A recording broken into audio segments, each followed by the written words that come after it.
नमस्कार दोस्तों, welcome to my YouTube channel. आज हम बात करेंगे यस बैंक के फ्यूचर प्लान्स के बारे में और उसकी फंडामेंटल एनालिसिस करेंगे। वीडियो शुरू करने से पहले आपको ये बता दूं, अगर आपने हमारे चैनल को सब्सक्राइब ना किया हो तो हमारे चैनल को सब्सक्राइब करें, जिससे आपको ऐसे ही इंफॉर्मेटिव कंटेंट मिल सके। तो दोस्तों शुरू करते हैं अपना वीडियो। आ गए हम यस बैंक की वेबसाइट के ऊपर, और वेबसाइट के ऊपर अगर हम ध्यान दें तो यस बैंक खुद को भारत की टॉप निजी बैंकों की कतार में फिर से खड़ा करने के लिए अपनी रणनीतियों पर काम कर रहा है। इसमें महत्वपूर्ण रणनीति जो है वो कैपिटल इन्फ्यूज़न की है। जून 2026 की बोर्ड मीटिंग का प्राथमिक उद्देश्य भविष्य के विस्तार के लिए बफर कैपिटल तैयार करना है। अतिरिक्त पूंजी से बड़े कॉरपोरेट को बैंक रिटेल कॉरपोरेट और रिटेल लोन देने में सक्षम होगा। बैंक डिजिटल फर्स्ट दृष्टिकोण अपना रहा है। फिनटेक कंपनियों और लेंडिंग प्लेटफॉर्म्स के साथ मिलकर यस बैंक टीयर 2 और टीयर 3 शहरों में बिना फिजिकल ब्रांच खोले अपने लोन पोर्टफोलियो को बढ़ा रहा है।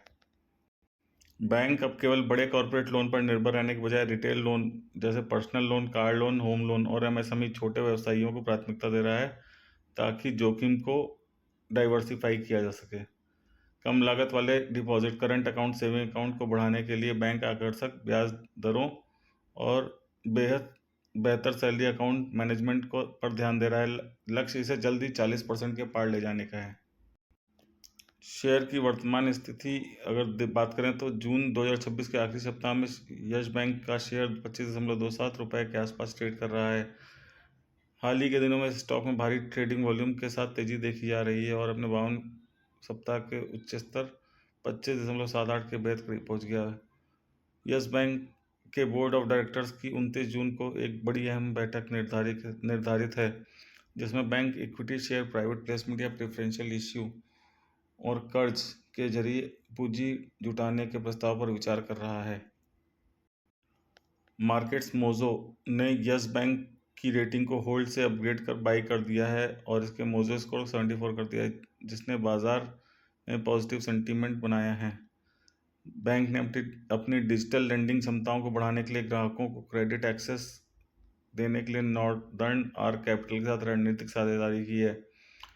उत्तर प्रदेश जीएसटी विभाग से बैंक को 3.02 करोड़ की पेनल्टी ऑर्डर मिला है, जिससे बैंक ऊपरी अदालत में चुनौती देने की तैयारी कर रहा है। बैंक के अनुसार इसका वित्तीय गतिविधियों पर कोई खास असर नहीं पड़ेगा।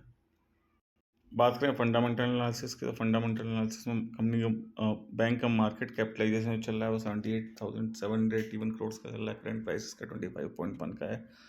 52 वीक्स का हाई 25.8 और 52 वीक्स का लो 17.2 का है। स्टॉक का पी चल रहा है 22.4, बुक वैल्यू है 16.3 की।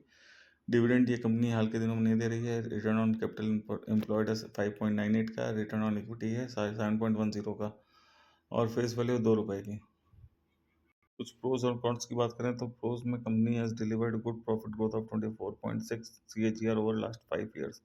और कॉन्स की बात करें तो दो company is reporting repeated profit, is not paying any dividend. Company has low interest coverage ratio. The company has delivered a poor sales growth of 8.55% over past 5 years. Company has a low return on equity of 5.34% over last 3 years.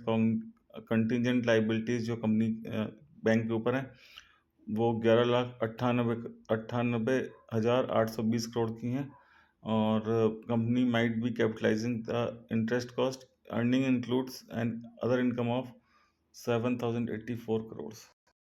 तो दोस्तों 2020 के संकट के बाद state bank of India और अन्य बड़े संस्थानों के सपोर्ट के बाद यस बैंक अब एक मजबूत टर्न अराउंड स्टोरी पेश कर रहा है। मार्च 2026 को समाप्त तिमाही में बैंक का सूद सालाना आधार पर 45% बढ़कर 1,068 करोड़ रहा। पूरे वित्त वर्ष 2026 के लिए नेट प्रॉफिट 44% बढ़कर 3,475 करोड़ रुपए पहुंच गया।